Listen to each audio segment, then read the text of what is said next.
The man has been subpoenaed by Congress. Oh, and by the way, the January 6th committee, Mr. Raskin, which you did sit on, by the way, that was not a normally ordered committee of Congress because Nancy Pelosi did not want the Republican members that then Leader McCarthy put up. According to the courts, it was. My time, sir. Will you yield for a correction? I was respectful of your time. I didn't say anything. So, ladies and gentlemen, let's move forward with our business. He should be held in contempt. There was a subpoena. He did not answer it. Any other American will be held in contempt by Congress. Any other. A fiery hearing exploded on Capitol Hill when Alexandria Ocasio-Cortez went after Florida Congressman Byron Donalds.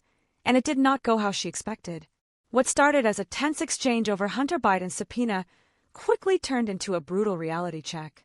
Byron Donalds didn't just respond. He dismantled AOC's entire argument in real time, leaving Democrats scrambling to control the damage.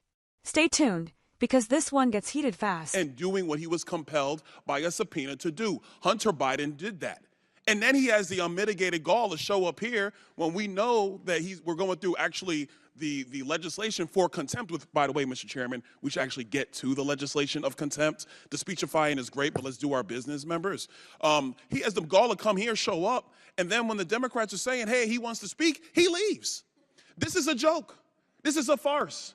The man has been subpoenaed by Congress. Oh, and by the way, the January 6th committee, Mr. Raskin, which you did sit on, by the way, that was not a normally ordered committee of Congress because Nancy Pelosi did not want the Republican members that then Leader McCarthy put up. According to the courts, it was. My time, sir. Will you yield for a correction? I was respectful of your time. I didn't say anything. So, ladies and gentlemen, let's move forward with our business. He should be held in contempt. There was a subpoena. He did not answer it. Any other American will be held in contempt by Congress. Any other. This is Democrat privilege of the highest order. Let's do our jobs. I yield. Gentleman yields. Chair now recognizes Ms. Ocasio-Cortez from New York. Thank you, Mr. Chair. Just to address briefly, quickly, that moment about privilege and all of this that we're seeing here. It was a very beautiful speech by the gentlelady, who, as she mentioned, was helped lead on the now majority side, the Civil Rights and Civil Liberties Subcommittee. But I think it's so exemplary of the point that she also oversaw the elimination of the Civil Rights Subcommittee on this committee, which really kind of gives the whole game away. We show up, we give speeches, we give flowery words, but at the end of the day, participate in the structural erosion of the rights and representation of people that are marginalized, women, people of color, people that just need to see their due process and civil liberties protected in this country. But I will move on. As also the Republican side had mentioned in their many raisings of the January 6th committee, that it's not just Hunter Biden, you, me, any individual subject to equal treatment under the law, to be held up to accountability under the law, but it is also these committees and this committee that is subject to oversight and law. We must comply with the law here as well. Now, I may be one of the very few people that actually believes in Congress, in this country, but I do, and many of us do here. And we have an obligation to engage in good faith participation to execute and comply with the subpoena. The chairman said in front of the country several times to Hunter Biden, you can show up here in front of the world, in front of the public. Hunter Biden took him up on that offer. He said, I will show up in public. I will show up in public. He showed up here today. He showed up here in the past. And Mr. Chairman, I know you do your best with what you've got, but you've got members here that have submitted falsified evidence to the record. You have members here that have submitted and mischaracterized closed-door hearings, and people want to say back and forth at the end of the day, it doesn't matter what party it's happened from. You've got members who've engaged in revenge porn in this committee. So it is understandable why Hunter Biden would want to testify in front of the public for the American people to be able to witness that testimony for themselves. You've got members who've defied subpoenas. You've got members who we are 1 year into the term asking what the rules are at the beginning of the committee. The book was given to us on day one. And so what we should do is allow the man to testify. I believe in the power of the Oversight Committee. Frankly, I believe in it regardless of whether Republicans or Democrats have the chair, because I believe that this committee should have the power of oversight, and we cannot do that on a partisan basis.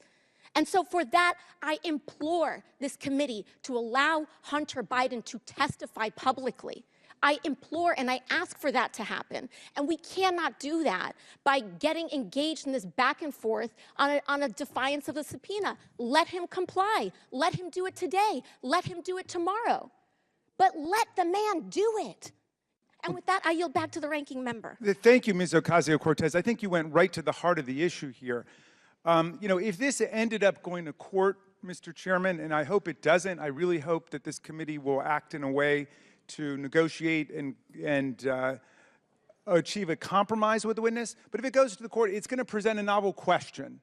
What happens when a committee represented by its distinguished chairman goes out in public and repeatedly invites and challenges a witness to come before the committee, and then that witness gives the answer, yes, I will come in?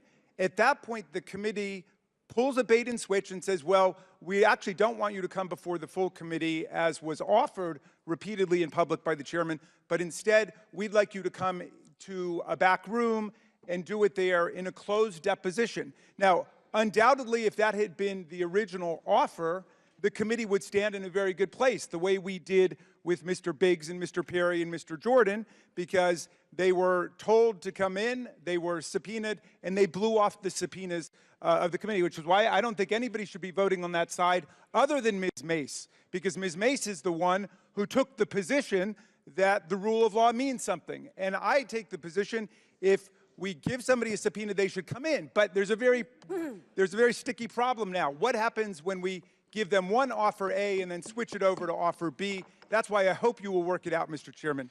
Thank you for yielding. Gentlelady's time's expired. To respond to the gentlelady, he can come in for a hearing after the deposition. In yet another explosive moment from Capitol Hill, tensions flared as Alexandria Ocasio-Cortez tried to go toe-to-toe with Congressman Byron Donalds during a heated Oversight Committee hearing. The discussion started with Democrats attempting to rewrite history about January 6th, claiming Donald Trump supporters were terrorists. But the moment the topic shifted to Hunter Biden and the Biden family's growing list of scandals, the room erupted. Republicans pressed the issue of Hunter Biden openly defying a congressional subpoena, showing contempt for the rule of law by holding a press conference instead of testifying. Congressman Tim Burchett made it clear the Biden administration has weaponized the justice system to protect its own. He called it what it is, a two-tiered system, one for Democrats and another for everyone else.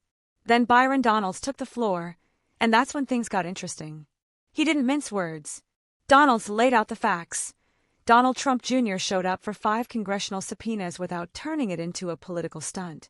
Hunter Biden, on the other hand, ignored Congress, then showed up for a photo op, acting as if he were above the law. Donalds called it exactly what it is, Democrat privilege.